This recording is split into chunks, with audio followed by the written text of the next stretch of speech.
میں نے دیکھا آرتھر کاؤنٹر پر پہنچ کر وہاں کھڑی اس نوجوان لڑکی سے بحث کر رہا تھا۔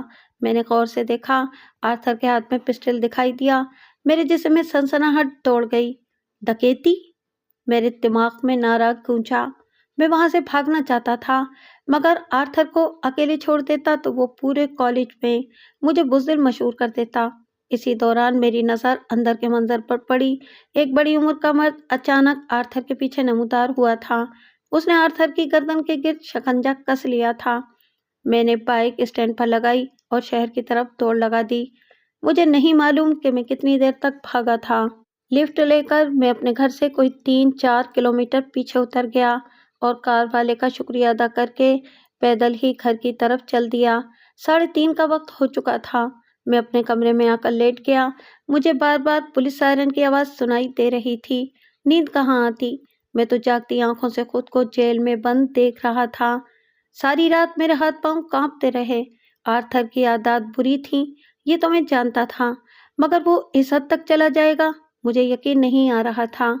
اگلے 2 دن میں کالج نہ گیا۔ خوف اور پریشانی کی وجہ سے کچھ کھایا پیا بھی نہیں جا رہا تھا۔ موم کے 2-3 بار پوچھنے پر میں نے طبیعت کی خرابی کا بہانہ بنا دیا۔ تیسرے دن جب میں کالج پہنچا تو آرتھر کی گرل فرینڈ نمبر 4 جولی نے سنسنی خیز لہجے میں مجھ سے پوچھا، تمہیں کچھ علم ہے؟ نہیں، میں نے انکار میں سر ہلا دیا۔ ارے پہلے میرا سوال تو پورا سن لو، وہ جھنجھنا گئی۔ آرتھر کا پوچھ رہی ہوں میں۔ کیا ہوا ہے اسے؟ میں نے انجان بن کر پوچھا۔ اسے پولیس نے پکڑ لیا ہے۔ کیوں؟ سنا ہے کہ کسی بار میں ڈکیتی کر رہا تھا۔ اس کے پاس اتنا پیسہ ہوتا ہے، پھر اسے ڈکیتی کی کیا ضرورت تھی؟ میں نے کہا۔ ارے وہ جوئے میں کافی رقم ہار گیا تھا، جس کے بعد اس کے ماں باپ نے جیب خرچ بند کر دیا، اس لیے وہ ڈکیتی کرنے گیا تھا۔ بڑی پریشانی ہے اس کے گھر میں۔ میں کل اس کی ماں سے ملی تھی، اکلوتا بیٹا ہے، رو رو کر ان کا برا حال تھا۔ میں نے گہری سانس لی۔ مجھے یقین تھا کہ جلد میری ماں کا بھی یہی حال ہوگا، مگر میرا یہ یقین غلط ثابت ہوا۔ آرتھر نے زبان نہ کھولی۔ آرتھر کے باپ نے کچھ چکر چلا کر اور شہر کا مہنگا ترین وکیل کیا۔ آرتھر کو صرف 6 ماہ کی سزا ہوئی۔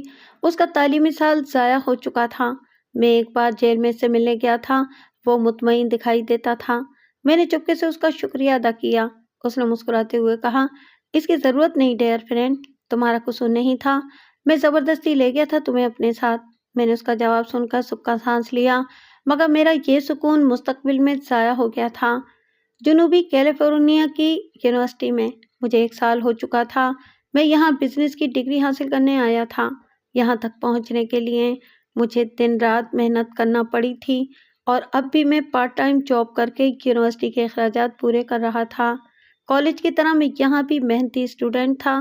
آرتھر کے بعد یونیورسٹی میں بھی میرا کوئی دوست نہ تھا، اور میں بنانا بھی نہیں چاہتا تھا۔ مگر پھر کیتھرین میری زندگی میں آئی۔ وہ ہماری کلاس فیلو تھی، مگر میں نے کبھی اس پر زیادہ توجہ نہ دی۔ عام لڑکیوں کی بنسبت وہ کافی لمبے قد کی مالک تھی، اس کے باوجود اس کا جسم متناسب اور نقوش کسی قدر معصومانہ تھے۔ دوسرے سال میں ہم دونوں نے یونیورسٹی میں ہونے والے کچھ مقابلوں میں اپنی کلاس کی نمائندگی کی تھی۔ وہ بھی میری طرح کہانیاں لکھنے کی شوقین تھی، اور بزنس جیسے خشک مضمون کے باوجود اس کی اور میری دلچسپی لٹریچر میں تھی۔ کلاس سے ہٹ کر 2-3 ملاقاتوں میں ہی وہ میرے کافی قریب ہو گئی۔ میرا قد بھی لمبا تھا، اس لیے وہ میرے ساتھ اچھی لگتی تھی۔ ابھی اس کی اور میری محبت ابتدائی مراحل میں تھی کہ آرتھر نام کی نحوست مجھے یونیورسٹی میں پھر دکھائی دی۔ پہلے سال کے جونیئر اسٹوڈنٹس کی قطار میں مجھے آرتھر دکھائی دیا تو میرے دماغ میں خطرے کی گھنٹی بجنے لگی۔ مجرمانہ ریکارڈ رکھنے کے باوجود نہ جانے کب اس نے کالج پاس کر کے یہاں داخلہ لے لیا تھا۔ مجھ پر نظر پڑتے ہی وہ مسکرایا اور اس نے دور سے ہاتھ ہلایا۔ اس کی مسکراہٹ میں چھپی کمینگی کی جھلک صرف میں دیکھ سکتا تھا۔ اپنے دوستوں کو پیچھے چھوڑ کر وہ میری طرف آیا اور گرم جوشی سے مجھے گلے لگا لیا۔ کرسٹن، تم نے تو خبر ہی نہیں لی کبھی اپنے دوست کی؟ اس نے شکایت کی۔ بس زندگی بھاگ رہی ہے، مصروف ہو گیا ہوں میں کام میں نے جواب دیا، اور حقیقت میں اگر چاہتا تو اس سے مل بھی سکتا تھا، مگر مجھے کوئی شوق نہیں تھا ماضی کی غلطیاں دہرانے کا۔ چلو کوئی بات نہیں، اب ملاقات ہوتی رہے گی۔ میں نے بھی یہاں داخلہ لے لیا ہے، میں نے دل ہی دل میں دوبارہ کبھی ملاقات نہ ہونے کی دعا مانگی اور زبان سے کہا، ضرور۔ آرتھر ایسا منحوس تھا کہ اس سے بچنے کے لیے کی گئی دعائیں کبھی قبول نہیں ہوتی تھیں۔ یونیورسٹی میں بھی یہی ہوا۔ وہ اپنی کلاس میں کم اور میرے ساتھ زیادہ پایا جاتا تھا۔ اصل مسئلہ تب شروع ہوا جب میں نے کیتھرین کا اس سے تعارف کروا دیا۔ باتوں کا ماہر تو وہ تھا ہی، کیتھرین بھی اس میں دلچسپی لینے لگی اور یہ سب میری برداشت سے باہر تھا۔ میں نے کئی بار باتوں باتوں میں اسے سمجھایا کہ کیتھرین میری گرل فرینڈ ہے، اس لیے اس سے دور رہو، مگر وہ آرتھر ہی کیا جو لڑکی پر دوستی کو ترجیح دے۔ اسے صرف 1 ہفتہ لگا تھا کیتھرین کو مجھ سے دور کرنے میں۔ وہ ساتھ ساتھ دکھائی دینے لگے۔ مجھے اس پر شدید غصہ تھا، مگر میں غصے کے سوا کچھ کر نہیں سکتا تھا۔ انہی دنوں یونیورسٹی میں سینئرز نے ایک مقابلہ رکھا اور یہ اسکرپٹ رائٹنگ کا مقابلہ تھا جس میں سب اسٹوڈنٹ حصہ لے سکتے تھے۔ ان کے لکھے گئے اسکرپٹ پر ڈرامہ ریکارڈ ہونا تھا۔ یہ ڈرامہ یونیورسٹی سے ہی ایک فنکشن میں دکھایا جانا تھا۔ پہلے نمبر پر آنے والے اسکرپٹ کو انعام بھی ملنا تھا۔ میں اور کیتھرین دونوں اس کام کا شوق رکھتے تھے، اس لیے ہم نے اسکرپٹ لکھنے کے لیے موضوع ڈھونڈنا شروع کر دیا۔ میں کلاس لینے کے بعد سارا دن لائبریری میں کتابیں پڑھنے میں لگا دیتا۔ مجھے کسی ایسے موضوع کی تلاش تھی جو سب سے منفرد ہو اور اس پر ابھی تک کچھ نہ لکھا گیا ہو۔ آخر میری محنت رنگ لے آئی اور میں نے تاریخ سے ایک محبت کی کہانی نکال کر اس پر 1 ماہ میں اسکرپٹ تیار کیا۔ اس دوران کیتھرین بھی اپنا کام مکمل کر چکی تھی۔ اس نے بھی اچھا اسکرپٹ لکھا تھا، مگر مجھے یقین تھا کہ میرا اسکرپٹ پہلا انعام ضرور جیتے گا۔ میں نے آخری بار اسے پڑھ کر فائنل کرنے کے لیے ایک ویکینڈ کی رات سوچی تھی۔ جاب سے واپس آنے کے بعد میں رات کو جب ویکینڈ کے رش کی وجہ سے دیر سے اپنے گھر پہنچا تو دروازے پر آرتھر موجود تھا۔ اس کو دیکھتے ہی میرا دل بیٹھ گیا۔ وہ اپنی مخصوص مسکراہٹ چہرے پر سجائے وہاں موجود تھا۔ کافی دیر سے تمہارا انتظار کر رہا تھا ڈیئر فرینڈ، کہاں غائب تھے؟ کام پر تھا، پر تم کیوں آئے ہو یہاں؟ ایک ضروری کام ہے، اس دن جیسا؟ میں نے طنز کیا۔ نہیں، اندر چل کر بات کرتے ہیں۔ اس نے میرے کندھے پر ہاتھ رکھا۔ ہم گھر میں داخل ہو گئے۔ ڈیڈ ابھی گھر نہیں آئے تھے، مام کچن میں تھیں۔ میں نے ان سے کافی کے 2 کپ لانے کو کہا اور خود آرتھر کے سامنے بیٹھ گیا۔ ہاں بتاؤ، کیا کام ہے؟ کیتھرین بتا رہی تھی کہ تم نے مقابلے کے لیے بہت اچھا اسکرپٹ لکھا ہے۔ میرے دماغ میں خطرے کی گھنٹی بجنے لگی۔ کیتھرین واحد اسٹوڈنٹ تھی جسے میں نے بتایا تھا، ورنہ کوئی میرے اسکرپٹ کے بارے میں نہیں جانتا تھا۔ کیتھرین نے بھی پڑھا نہیں تھا، بس موضوع کی حد تک جانتی تھی اور شاید موضوع کی بنیاد پر ہی اس نے آرتھر سے ذکر کر دیا تھا۔ ہاں، ایک لکھا تو ہے، میں نے دھیمی آواز میں جواب دیا۔ میں بھی لکھنا چاہتا ہوں، مگر کچھ دماغ میں نہیں آ رہا۔ اپنا اسکرپٹ دکھاؤ نا ذرا، شاید اسے پڑھ کر میرے دماغ میں بھی کچھ آ جائے، اس نے فرمائش کی۔ آرتھر کی اسکرپٹ رائٹنگ میں یہ دلچسپی شاید کیتھرین کی وجہ سے تھی یا پھر وہ مجھ سے حسد کر رہا تھا، ورنہ آج سے پہلے کبھی اسے اس قسم کی سرگرمی میں ملوث نہیں دیکھا گیا تھا۔ میں نے کمپیوٹر آن کیا اور اس میں محفوظ کیا گیا اسکرپٹ نکال کر اسے دکھایا۔ اسے 15-20 منٹ لگے تھے پڑھنے میں۔ اچھا ہے، اس نے سر ہلایا۔ میرا اسکرپٹ؟ تمہارا؟ میں چونکا۔ یہی جو ابھی پڑھ رہا تھا، یہ میرا ہی تو ہے نا؟ وہ ہنس پڑا۔ مگر یہ تو میں نے لکھا ہے۔ میں الجھ گیا۔